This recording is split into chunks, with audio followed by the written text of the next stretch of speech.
Teenage కుర్రాళ్ళ testicles కోట్లు పలుకుతాయని ఒక reel నమ్మి కొంతమంది కుర్రాళ్ళు ఒక కుర్రాడి టెస్టికల్స్ ని కట్ చేసి అమ్మే ప్రయత్నం చేశారు. సో ఇప్పుడు ఈ ఘటన దేశవ్యాప్తంగా కూడా వైరల్ అవుతుంది. అసలు ఏం జరిగింది ఈ ఘటనలో ఒకసారి డిస్కస్ చేసే ప్రయత్నం చేద్దాం. ప్రెజెంట్ మనతో పాటు దాము బాలాజీ గారు సీనియర్ జర్నలిస్ట్ ఉన్నారు. వారిని అడిగి తెలుసుకుందాం. నమస్కారం సార్. నమస్తే. సార్ భోపాల్‌లో జరిగిన ఈ ఘటన ఇప్పుడు దేశవ్యాప్తంగా కూడా వైరల్ అవుతుంది. అంటే టీనేజ్ కుర్రాళ్ళ టెస్టికల్స్ కోట్లు పలుకుతాయని చెప్పేసి ఒక రీల్ వైరల్ అయింది. ఆ రీల్ నమ్మి కొంతమంది కుర్రాళ్ళు ఒక కుర్రాడిని పట్టుకొని కట్ చేసి అమ్మే ప్రయత్నం అయితే చేశారు. సో మరి అసలు ఎలా ఈ రీల్ వైరల్ అయిపోయింది? మరి నిజంగా ఈ కుర్రాళ్ళ టెస్టికల్స్‌కి అంత వాల్యూ ఉంటుందా? అసలు ఈ ఘటనలో ఏం జరిగింది? వాళ్ళని ఎలా పట్టుకున్నారు? ఆ కుర్రాడిని ఎలా చంపారు? దీనికి సంబంధించి ఏం చెప్తారు? ఇదొక విచిత్రమైన క్రైమ్ అని చెప్పొచ్చు. మామూలుగా మనం సినిమాల్లో కూడా నేనెప్పుడు ఇలాంటి క్రైమ్ చూడలేదు.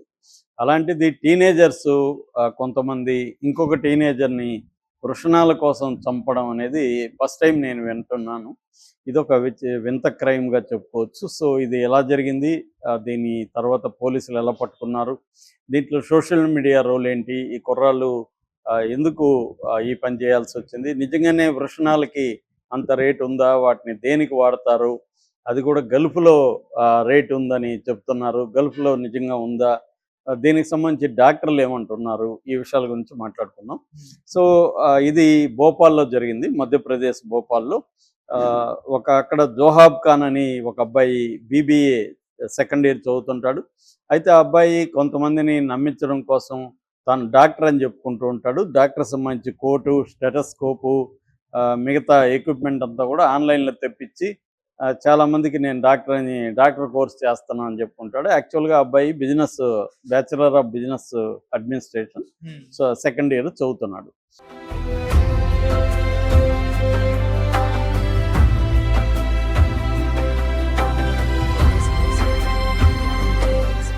తరతరాలుగా తరగని స్వర్ణ బంధాలు మన మానిపల్లి జ్యువెలర్స్. సో ఈ అబ్బాయి ఏంటంటే ఇన్స్టాలో ఒక వీడియో చూస్తాడు. ఆ వీడియోలో ఎవడో ఒక వీడియో చేశాడు. మామూలుగా మనం వ్యూస్ కోసం రకరకాల ఫేక్ వీడియోలు చేస్తుంటారు. అద్భుతాలని అవని ఇవని ఏవో చేస్తుంటారు. అలాగే ఒకడెవడో ఏమంటే ఒక టీనేజ్ అబ్బాయి వృషణాలకి వృషణాలకి గల్ఫ్లో ₹1,00,00,000 నుంచి 6 కోట్ల వరకు డిమాండ్ ఉంది. అయితే అది టీనేజ్లోనే ఉండాలి. 18 ఏళ్ళు దాటితే ఆ రేట్ రాదు. ఇవే ఉంది. ఈ ఏజ్ గ్రూప్లో ఉంటే అంటే 18 ఏళ్ళ లోపల ఉంటే వాళ్ళ వృషణాలకి ఇంత రేట్ ఉంది. ఇది పెద్ద ఇంటర్నేషనల్గా బాగా మార్కెట్ ఉందని ఒక వీడియో చేశాడు. అది దాన్ని లక్షల్లో వ్యూస్ వచ్చాయి. ఇతను చూసి అరే బాగుంది ఐడియా, మనం కూడా చేయొచ్చు కదా అని అనుకున్నాడు. ఇతను అనుకొని ఇతనికి తెలిసిన అమీర్ కురేష్ అని ఇంకొక కుర్రాడు ఉన్నాడు ఫ్రెండ్, వాడికి చెప్పాడు, అరే ఒక ఖతర్నాక్ ఐడియా ఉంది మనం డబ్బులు సంపాదించడానికి అని చెప్పి. వాడు ఇంకొక 3 టీనేజర్స్ ఉన్నారు, వాళ్ళకి మైనర్స్ ఉన్నారు ఫ్రెండ్స్, వాళ్ళకి చెప్పాడు, సరే మనం ఒక ప్లాన్ వేద్దాము, ఎవరినన్నా ఒకరిని పట్టుకొని 16 ఏళ్ళ కుర్రాడిని వాడిని చంపేసి వాడు వృషణాలు తీసుకొని మనం వ్యాపారం చేయొచ్చు, మనకి అన్నీ కూడా జోహబ్ ఖాన్ చూసుకుంటాడు అన్నాడు. వీడు కూడా మొత్తం వీడు కూడా వాళ్ళకి వీడియో కూడా చూపించాడు. అది కూడా వీళ్ళు కూడా అది నమ్మారు. పైగా వీడు చెప్తున్నాడు వీడు డాక్టర్ అని వీళ్ళు నమ్మారు. సో డాక్టర్ చెప్తున్నాడు ప్లస్ రియల్గానే వీడియో కూడా ఉంది ఇన్స్టాలో.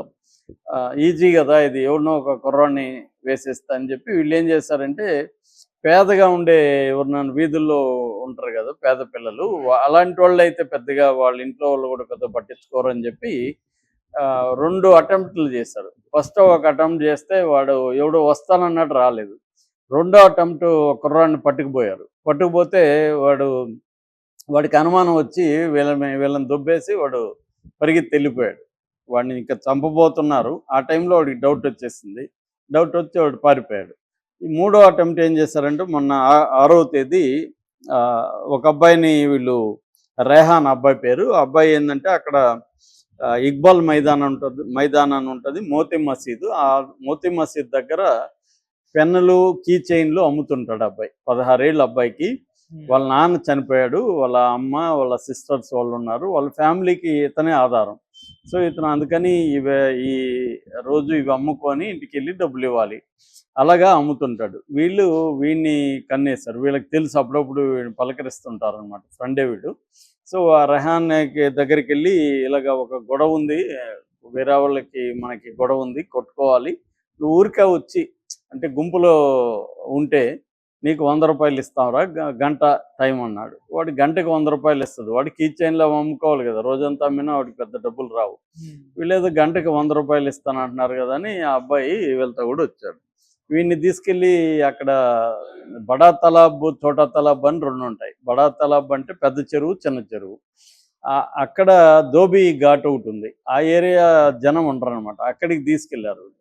వీడిని తీసుకెళ్ళి వీడిని కత్తులతో పొడి చంపేశారు. చంపేసి ఇదంతా కూడా వీడు గైడ్ చేస్తున్నాడు. వీడు రాలేదు, ఈ జుహాబ్ ఖాన్ అనేవాడు రాలేదు. వాడు ఫోన్లో వీడియో కాల్లో అన్ని గైడ్ చేస్తున్నాడు, ఎలా పొడవాలి ఏంటి అన్నీ చేసి. ఇప్పుడు దాన్ని ఎలా కట్ చేయాలో కూడా వాడు అక్కడ నుంచి చెప్తా ఉన్నాడు. సో వీడు ఒక బ్లేడ్ తీసుకొని వృషణాలని కట్ చేశారు. కట్ చేసి ఒక ప్లాస్టిక్ బాక్స్లో పెట్టి దాని తర్వాత ఐస్ అలో పెట్టి వీళ్ళల్లో ఒకరి ఇంటి డాబా మీద దాన్ని దాచిపెట్టారు. ఐస్ బాక్స్లో పెట్టి, అంటే ఇది పెట్టుకోవాలి, ఈ లోపల నేను కాంటాక్ట్ చేస్తానని వాడు చెప్పాడు. ఇలాగ ఒక 2-3 రోజులు వీళ్ళు ఎవరోనో కాంటాక్ట్ చేశారు అమ్మడానికి. మినిమం 1 కోటి రూపాయలు వస్తుంది, 5 మందికి ఒక్కొక్కటికి 20 లక్షలు, లేదా వాడు 50 లక్షలు తీసుకొని మిగతా వాళ్ళకి 10 లక్షలు, అలాగేదో ప్లాన్ చేసుకున్నారు. ఎవడు కొనట్లేదు, ఎవరిని అడిగినా నవ్వుతున్నారు, వృషణాలు ఎవడు రాకుంటాడని. దాంతో వీళ్ళకి ఇంకేమీ అర్థమైపోయింది ఇది ఎవడు కొండని. దాంతో వాడు ఏం చెప్పాడంటే, వీళ్ళ బాసు అదే వీడు ఈ జహాబ్ ఖాను, మీరు ఒక పని చేయండి, ఇంకా అది మనకు కష్టము, అవి ఉంటే మళ్ళీ ఎవరికైనా కంటబడితే మళ్ళీ మనం దొరికిపోతాము, తీసుకెళ్ళి ఒకదాన్నేమో పెద్ద చెరువులో పడైంది, ఒకదాన్ని చిన్న చెరువులో పడైంది, అవి దొరకకుండా ఉండాలి, అవే ఆధారాలు అని చెప్పి వీడు సలహా ఇచ్చాడు. ఈ కుర్రాళ్ళు తీసుకెళ్ళి వాడు చెప్పినట్టే ఒకటి చిన్న చెరువు ఒకటి పెద్ద చెరువులో పడేశారు. ఇక్కడేమైంది, ఈ అబ్బాయి రెహాన్ వాళ్ళ తల్లి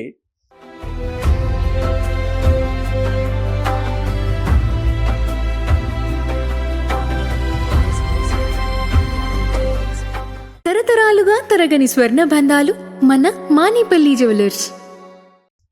ఫస్ట్లో ఎక్కడో ఉంటాడులే వీడు, అప్పుడప్పుడు తిరుగుతుంటాడు, ఇంటికి రాడు అని పట్టించుకోలేదు. తర్వాత మొన్న 14th 15th ఆమె 2-3 రోజుల ముందు చూసుకొని అందరిని అడిగింది, ఎవరు చెప్పట్లేదు, ఏమయ్యాడో తెలీదు. దాంతో పోలీసుల దగ్గరికి వెళ్ళి ఇట్లా నా కొడుకు కనబడట్లేదయ్యా అని చెప్పింది. వాళ్ళు మామూలుగా మిస్సింగ్ కేసుగా పెట్టుకున్నారు.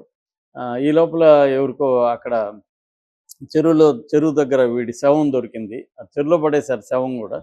శవం దొరికింది. దొరికి వాళ్ళు చెప్తే వీళ్ళు వచ్చారు. ఈమె తల్లిని పిలిపిస్తా ఆమె టాటూ చూసి గుర్తుపట్టింది. అంటే అప్పటికి ముఖం కొన్ని రోజులు అయిపోయింది కదా, బాగా ఉబ్బిపోయింది. ఆ టాటూ చూసి గుర్తుపట్టింది. తర్వాత చూస్తే వీడికి వృషణాలు లేవు. సో అనుమానం వచ్చింది పోలీసులకి, ఏంది ఎవరు చంపారు వీడిని, వృషణాలు ఎందుకు కట్ చేశారు అన్న యాంగిల్లో పోలీసులకి క్యూరియాసిటీ పెరిగింది. ఇదేమన్నా అంతర్జాతీయ ముఠా ఏమన్నా ఉందా, ఆర్గాన్ ట్రేడ్ ఉందా. దాంతో వాళ్ళు కొంతమంది డాక్టర్లను కూడా కన్సల్ట్ అయ్యారు. సార్ వృషణాలను ఏం చేస్తారు, మామూలుగా అయితే ఆర్గాన్ మాఫియా ఉంటుంది, చంపేసి హార్ట్ కిడ్నీ ఇవన్నీ దొంగిలించే మాఫియా మనం అనేకసార్లు హాస్పిటల్లో లింక్తో చూస్తుంటాం. వాళ్ళు కూడా ఎక్కడైనా ఎవరైనా దొరికితే వాళ్ళని తీసుకెళ్ళి చంపేసి వాళ్ళ ఆర్గాన్లు అమ్మేయడం అనేది చూస్తుంటాం. కానీ వృషణాలని అమ్మడం అనేది ఎప్పుడు పోలీసులు కూడా వినలేదు. వాళ్ళకి విచిత్రంగా ఉంది. డాక్టర్ని అడిగితే అట్లేమీ లేదు, వృషణాలకి గల్ఫ్లో ఏమీ డిమాండ్ అయితే ఏమీ లేదు, మామూలుగా ఏమన్నా ట్రాన్స్జెండర్స్ వాళ్ళు మగవాళ్ళుగా అంటే ఆడవాళ్ళుగా ఉండి మగవాళ్ళుగా మారాలనుకున్నప్పుడు వాళ్ళు వృషణాలను పెట్టుకోవడం అనేది చేయొచ్చు. కానీ అది కూడా ఏం చేయట్లేదు. దానికి హార్మోనల్ ఇచ్చేస్తారు, ఏమన్నా ఉంటే ఆర్టిఫిషియల్గా ప్రోస్థెటిక్స్ అంటారు, అలాగా చేస్తారు తప్ప రియల్ వృషణాలు తీసుకెళ్ళి ట్రాన్స్ప్లాంటేషన్ చేయడం అనేది ఏమి జరగదు అనేది డాక్టర్లు చెప్పారు. మరి ఎందుకు చేశారు, అయితే మాఫియా ముఠా కాకపోవచ్చు, ఎందుకంటే మాఫియా ముఠాకి డీటెయిల్ అని తెలిసి ఉంటుంది కాబట్టి. ఇంకెవరు చేస్తుంటారనేది కొంత ట్రాక్ చేస్తే వీళ్ళకి మొత్తం బయటకు వచ్చింది. సో బయటకు వచ్చి వీళ్ళల్లో ఫస్ట్ ఈ అమీర్ ఖురేష్ అనేవాడిని పట్టుకున్నారు. వాడి మీద అనుమానం వచ్చింది వీళ్ళకి. అక్కడి నుంచి ఇంకా వాడు కొట్టేసరికి మిగతా విషయాలు చెప్పేస్తారు. సో అందరూ దొరికిపోయారు, అందరూ ఇప్పుడు జైలుకి వెళ్ళారు.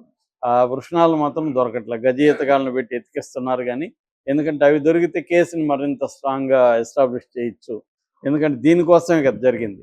అందువల్ల అది దొరికితే బాగుంటుంది అనేది పోలీసులు ఇప్పటికి కూడా ట్రై చేస్తున్నారు.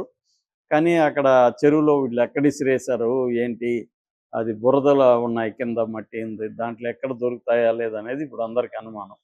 ఏదేమైనా పోస్ట్ మార్టం రిపోర్టు అన్నీ తీసుకెళ్ళి స్టాబ్ వూండ్ వల్ల చనిపోయినాడని చెప్పారు.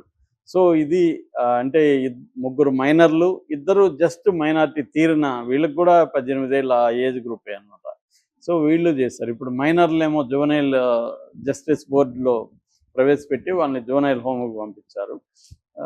మిగతా వాళ్ళని మామూలు ఇద్దరిని మాత్రం రెగ్యులర్ జైలుకి అయితే పంపించారు. వీళ్ళ మీద ఇప్పుడు విచారణ అయితే జరుగుతుంది. Okay sir, thank you so much.